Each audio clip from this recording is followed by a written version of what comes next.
be giving Oh, everyone. just started it. Okay, cool. Hey everyone, welcome. I'm Eric Cox, a member of the Netcapital team. I'm going to change my name on here in just a moment, but let's allow 1 or 2 moments for people to settle in. Thanks.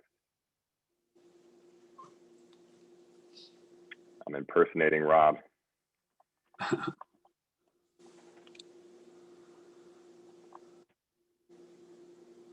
better. And I spelled that incorrectly. Try that again.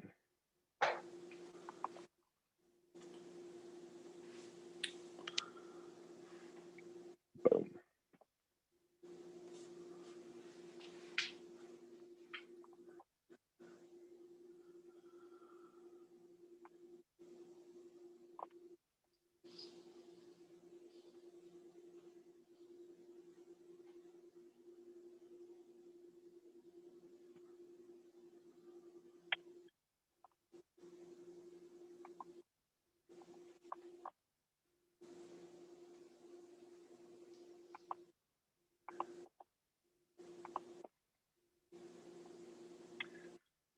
All righty, so let's go ahead and dive right in. Thank you again for everybody for joining. Again, I am Eric Cox.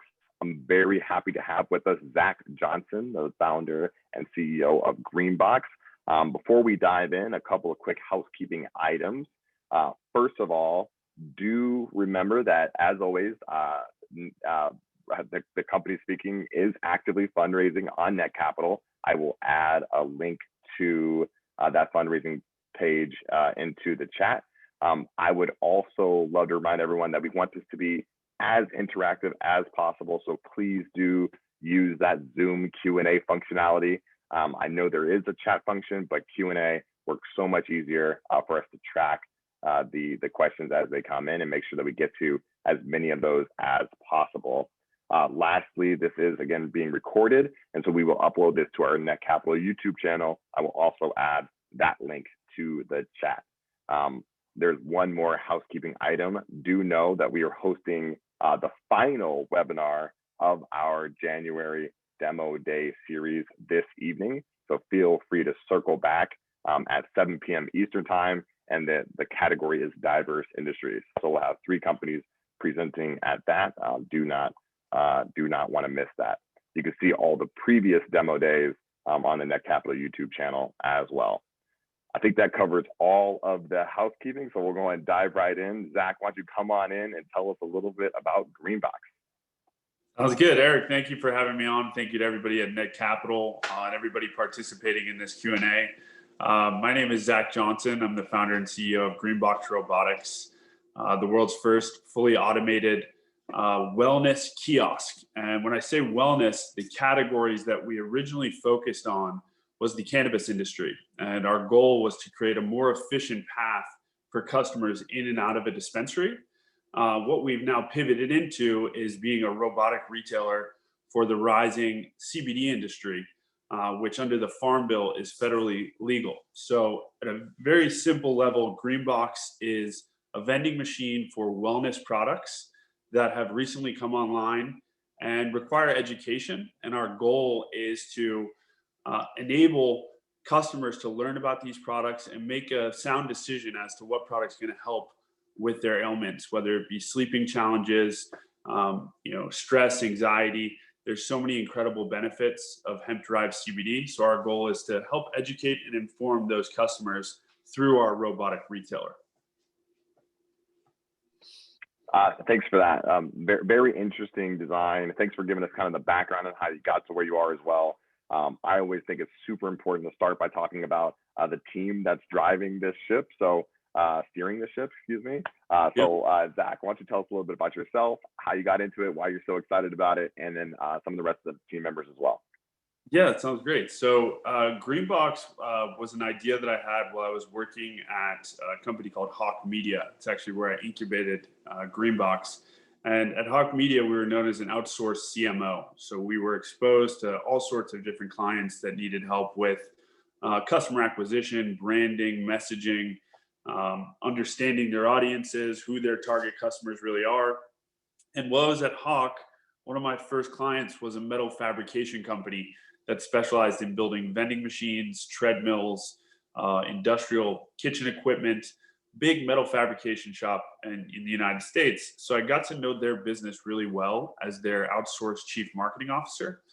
And after signing some more clients, I decided to pioneer our focus at Hawk on the growing green rush in the cannabis and CBD industry. So I went after as many brands that were up and coming, as many retailers that were opening in regulated states.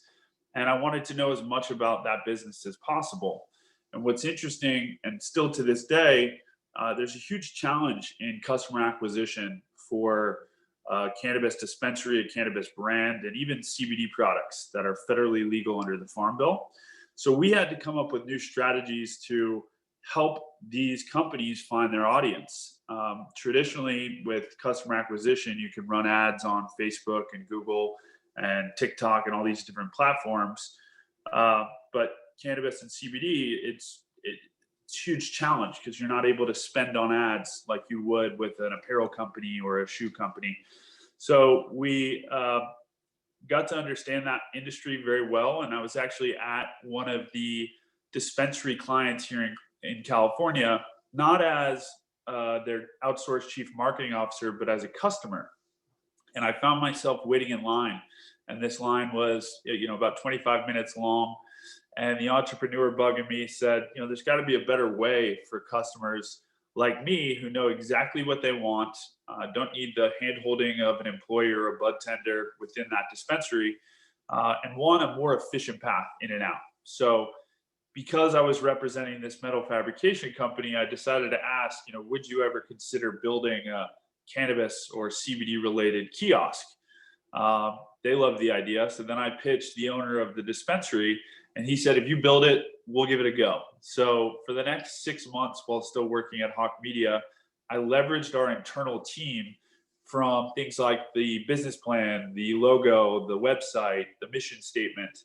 And it reached a tipping point where, I was on the phone with a prospect that was interested in Hawk Media services, but I was so much more excited about what we had going with Greenbox. So I decided, I set up a meeting with my former boss and I said, I'm going to go full force with Greenbox. So very kindly left the company and ended up using them as my outsourced CMO. So I went from selling Hawk services to using them for my new startup. And the team kind of grew week over week. I was fortunate enough to have an amazing investor group that stepped up, friends and family that believed in me and believed in the idea. So we were able to raise a round of friends and family capital that goes towards prototyping. And we started basically living in the factory, testing all different functionalities. The first hire we made was a gentleman by the name of Peter Boyle, who was our lead engineer and was able to take my napkin sketch design to life into a prototype.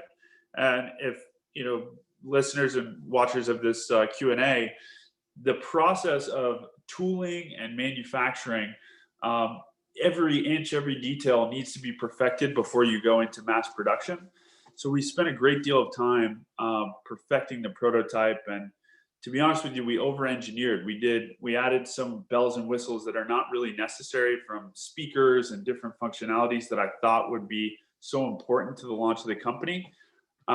So when we completed our prototype, we started growing the actual operations team and the sales team. I hired a guy named Ian Cathcart, who ended up securing one of the most strategic partnerships that this company has seen. And then, we decided, instead of bringing technology in-house, we would outsource it, which would allow us to protect cash flow.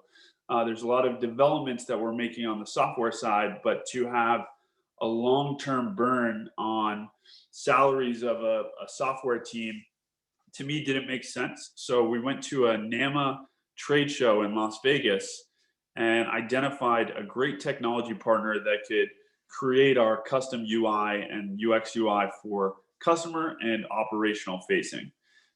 We've added some amazing players to the team, and everybody wears several hats at this company. You're not just a sales rep, you're not just a customer service rep, you're you're fully aware of every function of the business. And Caroline Murphy, who joined the company within the first week of our launch, has been an absolute rock star. She's doing literally everything and is essentially another version of me, where we are replenishing, we're pushing new code. She's actually testing a new code right now as we speak. So the team has grown, and it wouldn't be possible without our amazing investors and board of directors who has supported us throughout this whole journey. Oh, I didn't realize I was muted there. Can you go a little deeper into those investors and advisors before we transition into exactly what the greenbox solution is? Yes, of course. So my first investors, the first one was actually my godfather, who I interned for in high school. His name is Jack McDaniel. And Jack is one of, to me, the coolest entrepreneurs, and taught me everything I know about business. I interned for him, like I said, in high school. And that's where I really fell in love with building things and creating, solving problems. He was kind enough to step up with his business partner from China, Jackie Lee, who they had worked together for years on several different businesses. And what's interesting is after my high school internship, I pitched my godfather on so many different invention ideas. I had a golf ball marker that you put on your shoe because you're already down there marking your ball. I had, a 2-in-1 razor toothbrush called the Traveler, and I'm pitching him all these ideas over the years. And it won't work because of this, won't work because of that. And then I pitch him, a cannabis CBD robotic retailer, and he's all over it. So he ended up bringing together some amazing investors, the Rafferty family, Josh Leet. They're all based in Massachusetts, where I'm originally from. And the most recent addition to our board of directors is a guy named Kevin Donahue, who was the former CEO of Vibram USA. And he has really been an amazing resource for me as a CEO, being able to talk to him about different challenges that we're faced with and how to overcome them. Just really leaning on the board of directors and advisors as well as investors enables me to be successful in the decisions that I have to make on a daily basis. Critically important. That's why I love to start there, but at the team level. So, and I know you mentioned some of the problems, the speed with which you could get in and out of a dispensary, the kind of the marketing challenges that cannabis and CBD and companies face. But can you just like real kind of clear and concise walk us through, what is the whole problem and how is Greenbox the perfect solution? Yes. So, the perfect example I like to give is at one point, customers would go into the bank and they'd wait in line and they'd speak to the teller, and they'd either deposit cash or take out cash a check, whatever they had to do, you'd wait in that line. And I remember as a kid, I'd go with my mom, we'd wait in the line. I knew that there was a lollipop at the end of that line. So that was kind of what excited me about that. But then, in came the ATM, which revolutionized the banking industry, where right now you can go to an ATM bank that's open 24 hours a day, and all the functions that you would use inside of a bank, you can now use with the ATM, from cashing checks and all the other functionalities that would require a teller. So our original goal was to create an express checkout, but now we're looking to make the operations of these retailers more efficient from a cost perspective. You don't need as big of a footprint to operate and retail these modern wellness products. So the problem we were solving is, high overhead, high taxes associated with this industry, being profitable a lot quicker in terms of your build out to operation. We can turnkey a retail store within a week versus building out a dispensary location or a CBD retailer.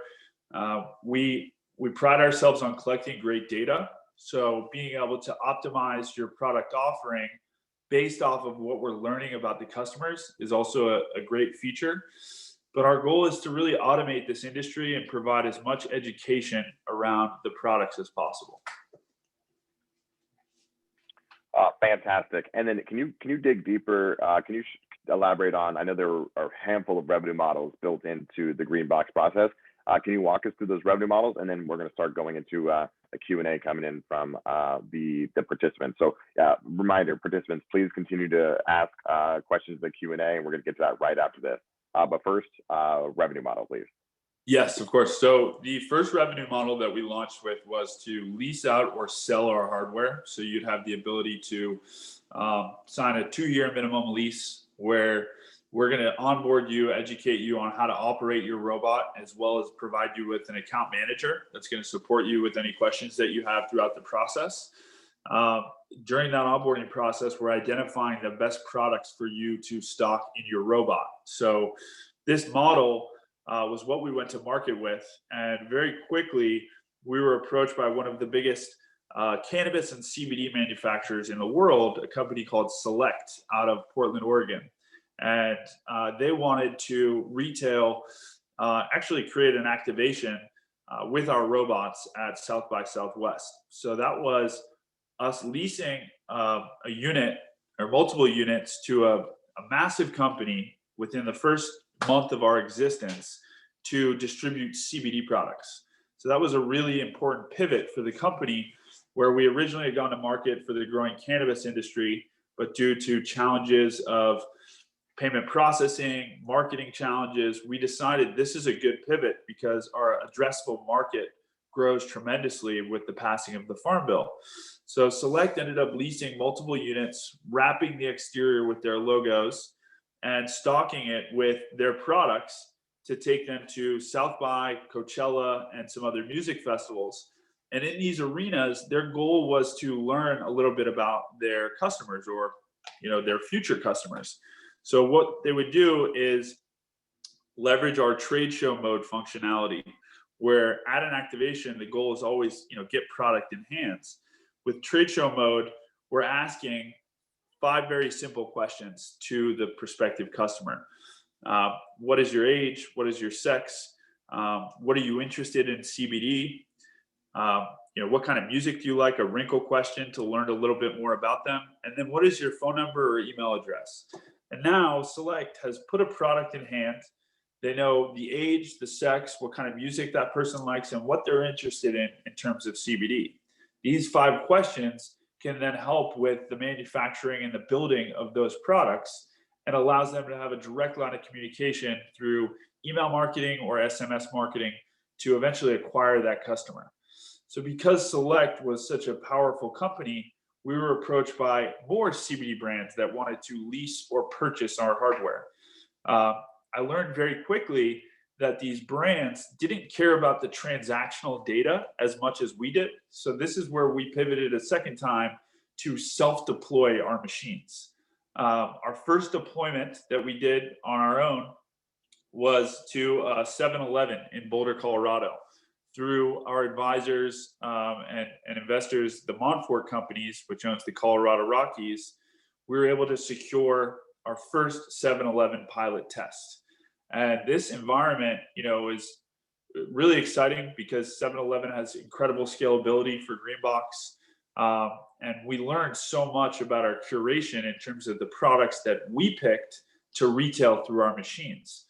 We then executed a deal with a company called IVS that has massage chairs deployed all around the country in high foot traffic shopping malls.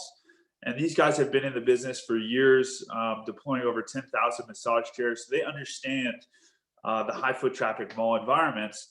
And to us, we needed a partner that had understood, these environments. So we ended up doing a deal with Washington Prime, where in partnership with IVS, we deployed 10 robots to different states. So we were in Seattle, Washington.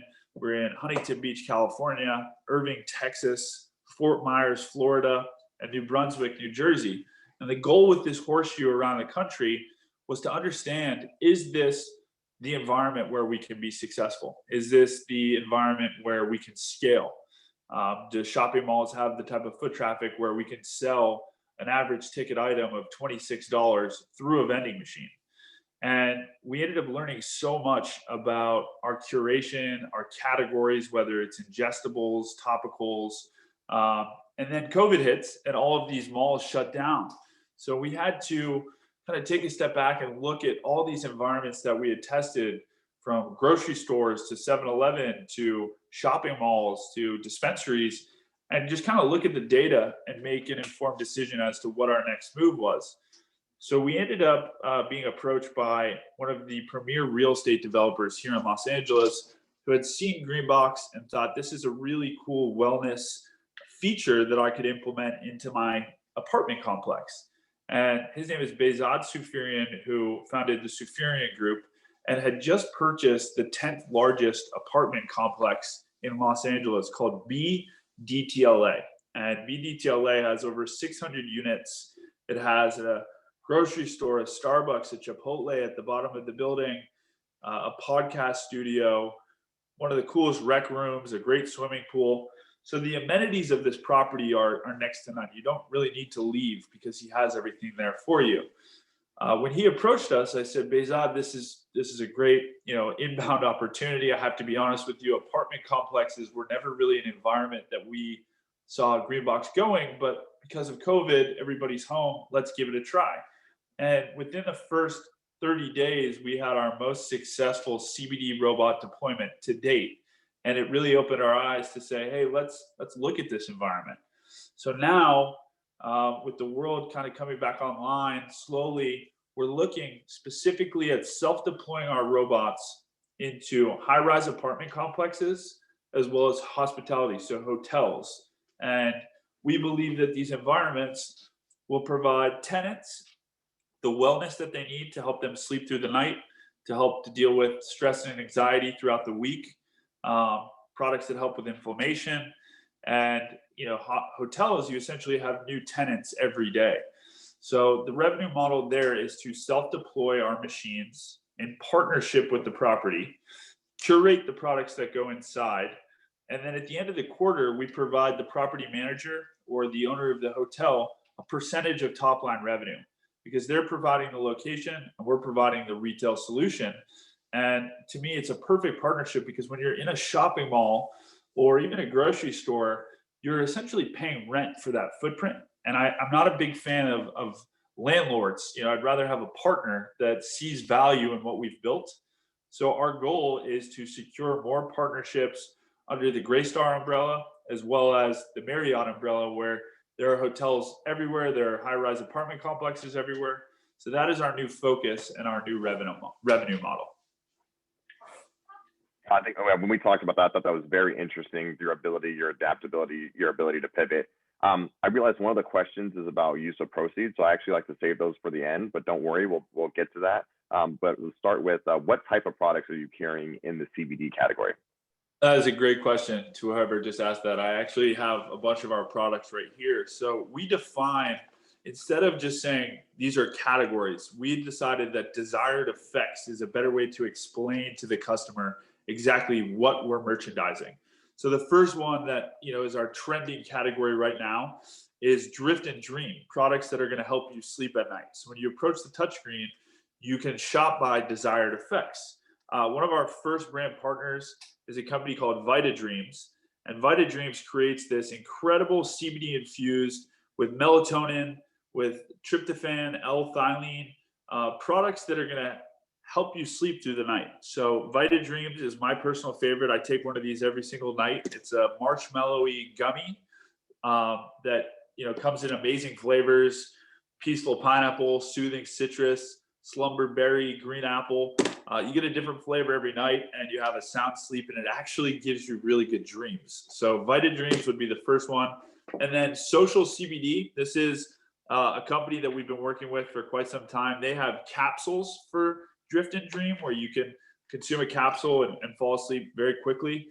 Other products in the topical category, we have a CBD infused massage oil that's going to help with inflammation and any sort of pain in your body.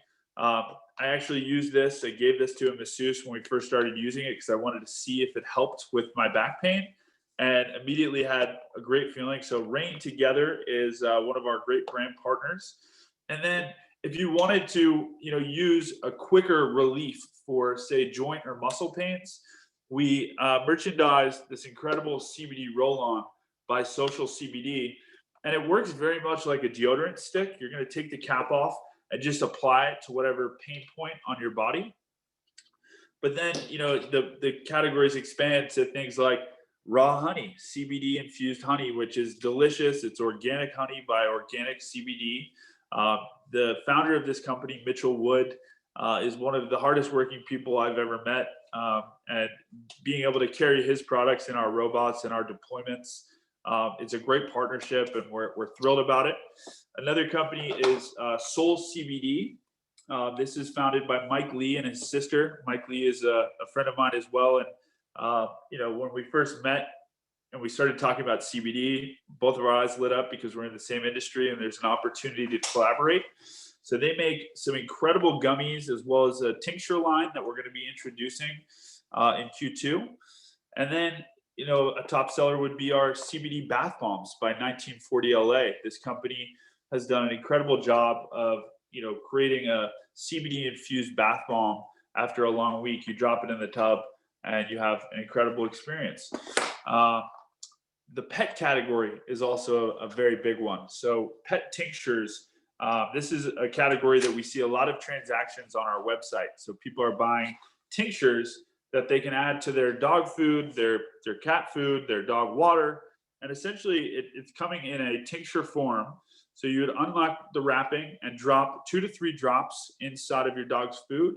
Dogs have anxiety, dogs have inflammation, pets have inflammation. So we love to be able to support everybody's pets at home. And so that's an example of some of the products, but it's desired effects is drift and dream, relief and recovery, which is really meant for the athlete that's got inflammation or joint pain. Beauty and pleasure, that would be kind of along the lines of our bath bombs, as well as our facial serum that's infused with CBD. So that's pretty much how we're defining the different categories in our robots. Very helpful, I think. Very, very interesting questions. Question coming in here: are you looking to carry smokable hemp? Smokable hemp is something that we've really wanted to carry. The challenge within the CBD industry is merchant processing. So because it's a new category, you have a lot of people going to market and kind of hurting the industry where they're selling tinctures full of olive oil, and they're trying to cheat the trend and not actually manufacture quality products. So that requires a lot of buybacks and refunds, which makes merchant processing a high risk category. So for us, we would love to carry smokable hemp, and we're hoping that day comes very soon. But right now, because it's so close to the cannabis plant and looking like a pre-rolled cannabis joint, and because of the challenges on merchant processing, our processor will not approve smokable hemp. But the future, we're excited to implement smokable hemp. Good question. Good question. Let's go a little big picture here one more time. Can you tell us a little bit about the size of the market for those who aren't familiar with the growing CBD and cannabis trend? Yeah, so the cannabis industry is obviously growing at a rapid pace with more and more states coming online, but the addressable market for CBD, which doesn't have a mind-altering effect, to me is far greater, because there's still going to be the stigma around stoners getting high.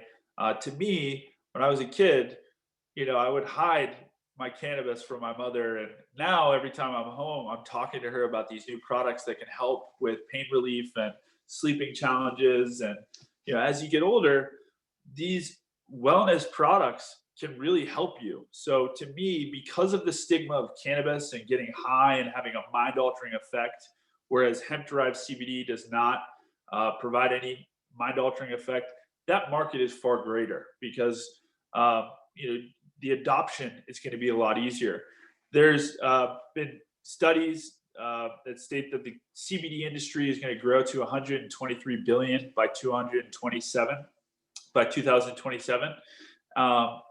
These numbers are based off of the innovation and the brands that have gone to market and the adoption and retailers across the country, across the globe. But the innovation that's happening in this category is really exciting. At the beginning, companies were just copying one another, but now we're starting to see new categories come online. So I think it's going to continue to grow, and I think the addressable market is going to continue to grow as well. Yeah, no, I think that makes a bunch of sense. I know you covered like really quickly a lot of some of the timeline and some of your successes over, but I think there was just so much in there that I think we should take a moment and kind of walk through that even a little bit more methodically. So traction is super important for potential investors. Can you tell us a little bit about your progress and traction today? Yes. So we launched the company after a year and a half of product development, January 10th of 2019. And within 2 weeks, were approached by one of the biggest CBD and cannabis manufacturers, a company called Select out of Portland, Oregon.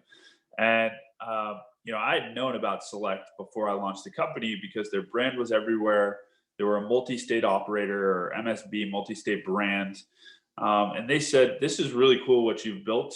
We have an activation at South by Southwest coming up in March. Would you be able to lease us some machines, brand them with our logos, and deploy them? And I said, not for anybody, but for you guys, 100%. So what we ended up doing is wrapping the exterior and deploying to South by at the Fader Fort, which is an incredible activation. And I was really nervous going into that because there's thousands and thousands of people at South by. I don't know how our robots are going to perform outdoors. And within the first hour of the event, we had a line wrapped around the stage waiting to use the greenbox to get a Select CBD product. And we captured incredible data around every one of these customers, which opened my eyes and our team's eyes to the data side of our business. It was originally meant to be an express checkout within dispensary walls, distributing cannabis products, but now we're at a music festival and we're a key activation feature to one of the biggest cannabis and CBD manufacturers, Select. And we're providing them with email addresses, information around their future customers. So that was a really important stage of our company. We ended up doing over 4,000 vends through our robotic retailer each day at this activation. And because it was so successful, Select did the same thing at Coachella, which was less than a month later. So now we have our machines as a traveling circus item going to all these different events, capturing data, distributing products. And from there, as I mentioned, there was quite a few more partnerships that came to fruition with different up-and-coming brands. I would say the most important pivot was learning that brands aren't as interested in our transactional and data as we are. So that's where we decided if we're going to control it, we need to deploy ourselves. We need to control the product mix. We need to control the environment that we deploy to.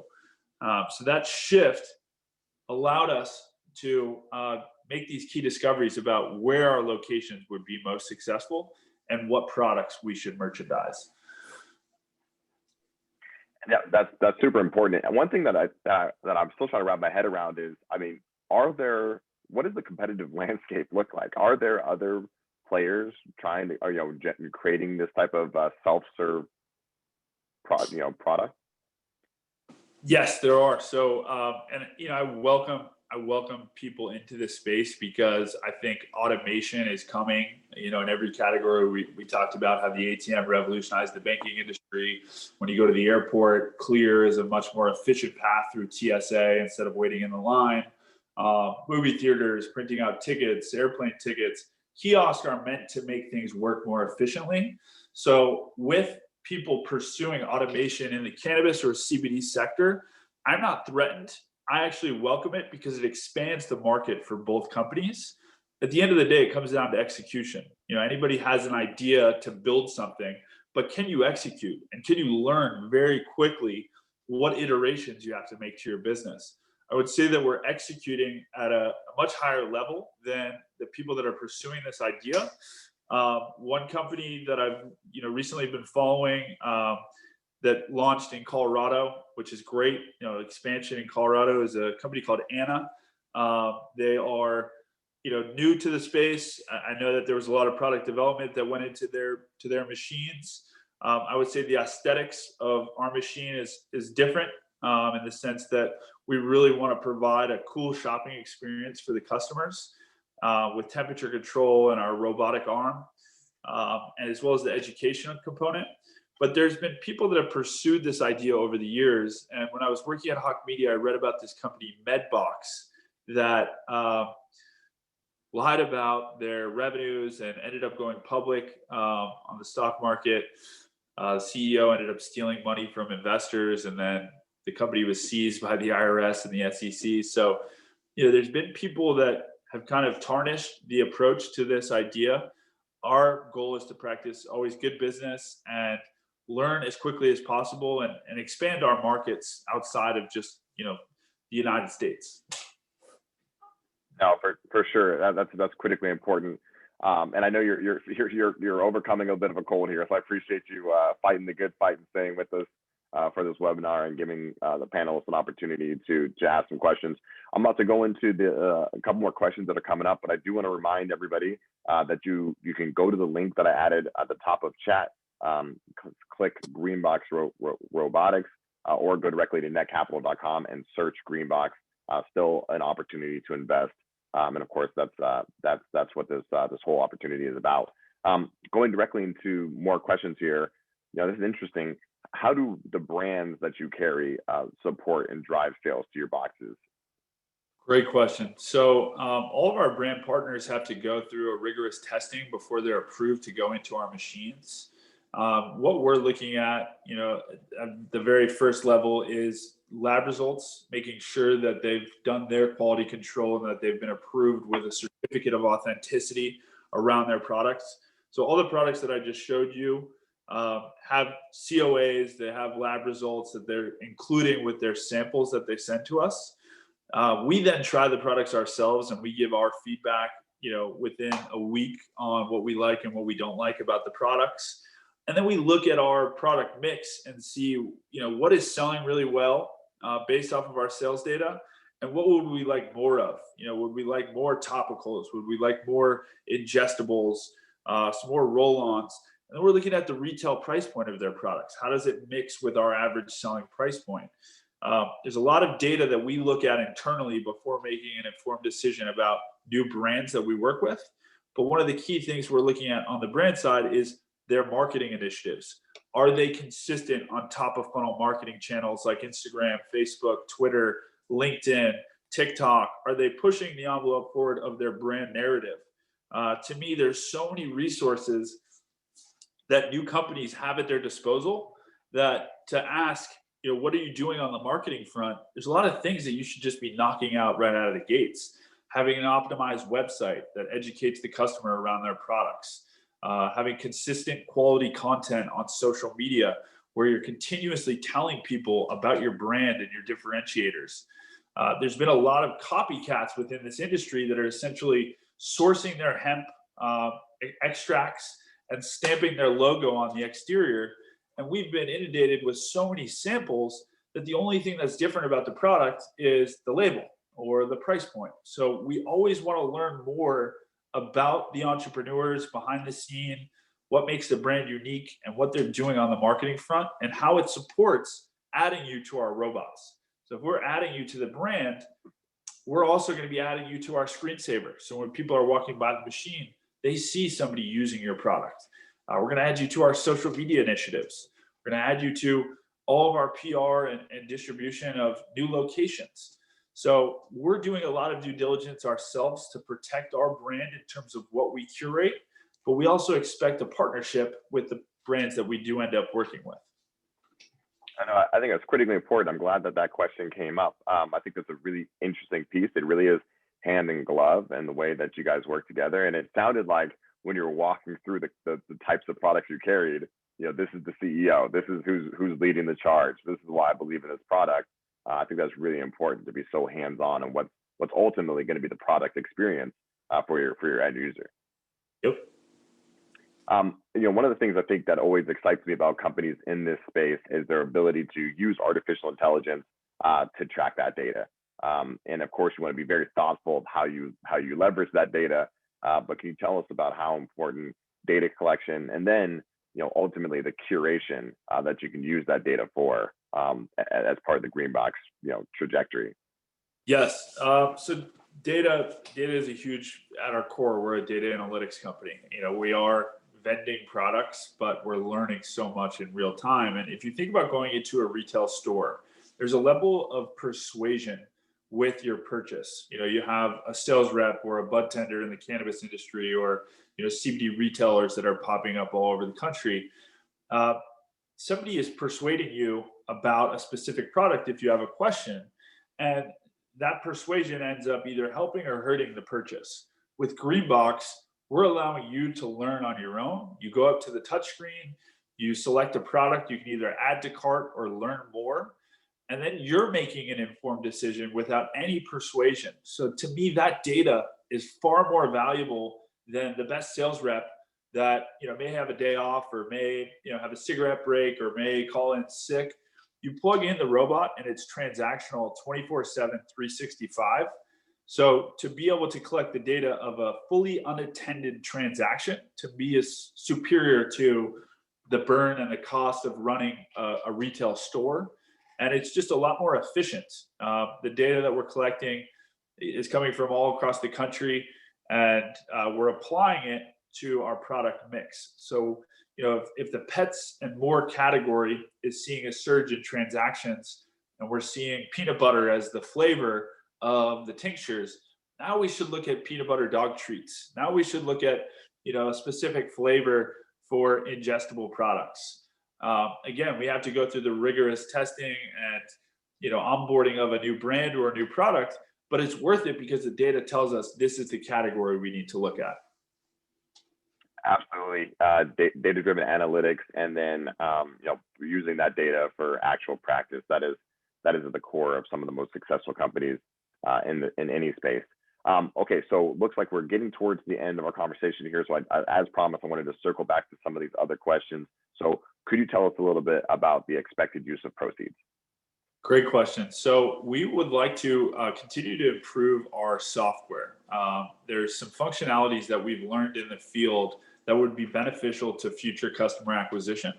So one of the features that we'd like to incorporate is tying in trade show mode, which is a functionality where we're asking questions to the customer, with transaction mode.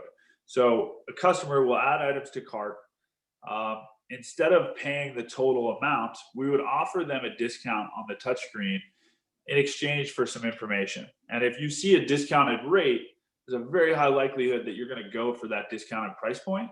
So when they get 5% off, they're going to provide us with 5 very simple questions that we already have as a functionality. We just want to blend it with our transaction mode. So that is really a software iteration where we would be applying the use of proceeds, and then building future units. So we've identified exactly where we want to scale this business, and we need more robots in the field. So our goal is to build a much more efficient manufactured machine, where instead of our 4x4 footprint, we're going to have a 2x2, which will enable us to 4x our deployments. Because right now, if you look at a pallet, we can deliver you 1 robot on the pallet, but if we build a 2x2, which is what we're developing right now, we'll be able to fit 4 robots on that pallet and increase our land grab strategy.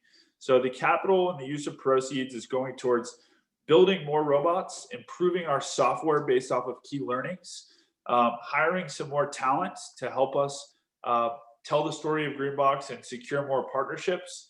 And then we'd also like to start building some of our own products where we can vertically integrate the machine with our own SKUs based off the data that we've got from our brand partners. This will enable us to have a better margin at retail and push our own brand. I think it's very, very important and of course that branding and those SKUs will be modeled almost entirely off of the data that you're seeing. Kind of like the Amazon model. So I think that's about all the questions coming in. I think we covered a pretty good amount of what the problem is, the solution, general market, and your team. If we can have a closing remark here, why is it important for the participants who are on the line right now to go directly to Netcapital and invest right now?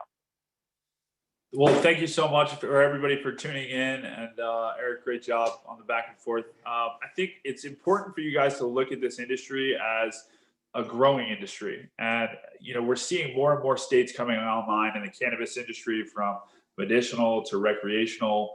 I believe that the wellness category as a whole is going to continue to expand, and there's so many other products that are coming online, like psilocybin. Cannabis is obviously a huge one, but modern wellness products, things that are going to help your immune system, they're going to require education. They're going to require protection of that inventory. They're going to require data analytics around what people are actually interested in trying so that we can build better brands and better products. Greenbox solves all of those problems and allows people to have more access to wellness products that are going to help them throughout the day. So I think investing into Greenbox is investing into the future of modern wellness. It's not about taking Tylenol and Advil anymore. There's so many natural plant-based medicines out there that can help you with whatever ailments or whatever challenges you're faced with. And we're going to be the brand that makes those products accessible to you. I think that's a go ahead. Yeah. More thing for everybody tuning in here. I'd like to give you guys all a discount to our website. So any products that we discussed today, or any products that you see on our website, you can learn about them, you can add them to cart, and you can get a 50% discount by using our promo code GBR Investor. And we'd love to have you, shop on our site, and we'd love for you to give us feedback on the products. But thank you all so much for tuning into this Q&A with Greenbox. Well, I had to get that down super quickly. GBR Investor. That sounds like a good value add for potential investors. Thanks for sharing that. I actually just picked up a pandemic puppy earlier in the year, so he's coming to the age where he can start considering CBD products. So I'll definitely keep that. I'll keep that promo code in mind.